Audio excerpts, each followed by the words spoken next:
I was a credit trader in 2007 and 2008. I remember when it didn't really matter what you owned, it mattered who you owned it with, right? You might have the best position in the world in CDS, but if your counterparty was Bear, Stearns, or Lehman or MF Global, it didn't matter what your position was because your counterparty was failing.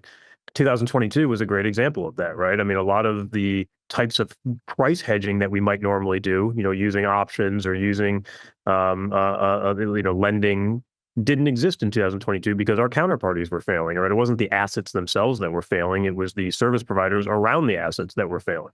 So we spend a lot of time on the due diligence front, working with our counterparties and doing the same type of due diligence we would have done in TradFi, which is if you can't produce an income sheet and a balance sheet, we're not going to work with you. If you can't, satisfy the questions on our due diligence questionnaire about how you safeguard the assets and timing, can we get a person on the phone, et cetera, we're not going to do business with you. And it served us really well in 2022, avoiding a lot of the landmines.